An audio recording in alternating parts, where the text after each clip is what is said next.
Great Scott, Adam Scott here. Today we're going to get covered in blood as we defend Ruswal Island from the Night Lord in Nights of Azure. Nights of Azure is an action RPG developed by Gust. Now they're a niche Jrpg developer most known for the Atelier series. It's published by Koei Tecmo and released on the PS3, PS4, Vita, and PC starting in 2015. In the story, the citizens of the kingdom of Ruswal won't dare leave their homes after dark. In the evening hours, a legion of monsters descend upon the land, discouraging all but the most brave, or maybe the most foolish, from walking the streets at night.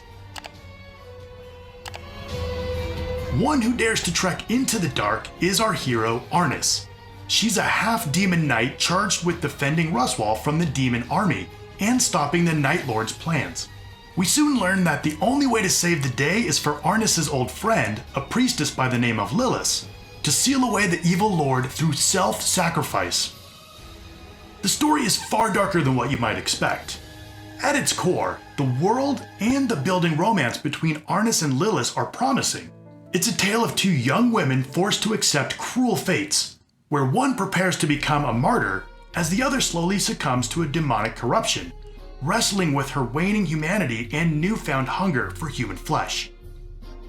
Throughout, you spend a fair amount of time with non-interactive dialogue and story scenes, with only occasional decisions. Outside of these story scenes, there are main story quests, side quests, and a battle arena where you can take on various challenges to earn rewards. You can also set which daytime activities you'll complete automatically after a certain amount of time.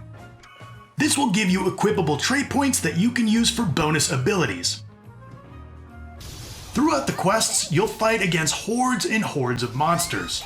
This uses a real-time combat system with fast, strong, and special attacks that allow you to build up combo chains.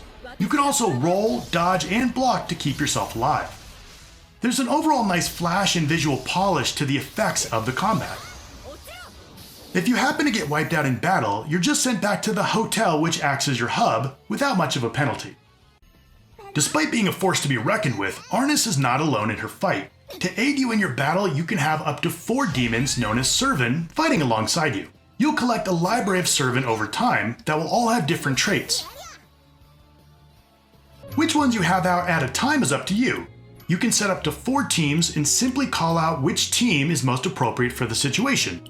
You're free to call and dismiss them as much as you want, and it will only cost you some SP that regenerates fairly quickly over time. As you battle your way through the enemies collecting their blood, you'll eventually charge up your demon transformation gauge. Once you activate it, you'll go full demon on your enemies for a short time. The makeup of your servant team affects what type of demon form you take. The farm manipulating, damage dealing demon is the default, but don't be fooled, she's super powerful in this form, with blazing area of effect attacks. The rabbit is the speed demon who is great at melee combat. The phantom form lets you be a great magical sharpshooter. And the armor form makes you very tank-like. And the nightmare form is the ultimate form of destruction, absolutely destroying any enemy in her path. The game world is divided into various locations to visit on an island map. Each location is linked to at least one other location, meaning you have to explore a region until you find an exit to the next region. Quite often, you're prevented from moving forward by a gate that will require you to progress the story enough before you can pass through. The environments are quite varied, which is good because you'll often revisit previous areas to complete optional quests. As you progress, the levels become larger and will take longer to explore. As you explore around, you'll discover new sub-levels, as well as the occasional hotel doorway, which acts as a fast travel point. Exploration is rewarded with plenty of chests scattered throughout that contain items, money, blood, yes blood, and HP or SP restorative bottles. Each time you revisit the level, the chests respawn for the most part, and so you're still rewarded even for revisiting an area. One thing to keep in mind is as you explore, there is a time limit. This dictates how long you can stay outside of the hotel. Since the monsters you're fighting only appear at night, you must return when the sun rises and they vanish. You start with only a 15-minute timer to explore. However, you can increase that time by spending trade points. Additionally, you can return to the hotel anytime you want by selecting that option in the menu or by visiting one of the magic hotel doors. So long as you spend enough time outside the hotel, your daytime activities mentioned earlier will be credited and completed even if you force yourself to return early. Okay, I mentioned this a few times, but let's talk about the blood. It's a big deal in this game. Demons have blue blood, and it's that blood that contaminated the island and transformed innocent people, animals, and apparently objects into creatures of the night. As you battle your enemies, you collect their blood. How much you get isn't really determined by the size of the monsters per se, although bosses are pretty big and pretty filled with blood. It is instead determined by how much of a killing spree you're on. The higher your attack chain gets, the more bonus blood you get. Your Servans attacks also help to contribute to this chain score, so your goal is to keep this chain up as high as possible for as long as possible. It's best to have a long-range Servant available to help attack the next batch of enemies sooner in order to maintain that chain. If you go too long without attacking anything, it resets back to 0, so you definitely don't want to rest too long after wiping out a group of enemies. So why in the world would you want all this blood? Well, as a half-demon, Arnis thirsts for blood. Blood serves as currency. You can purchase items using blood from certain demons. Additionally, blood may be used as an offering to increase Arnis's level. Why she needs to dress like this for the blood offering ritual, let's just say it's for reasons.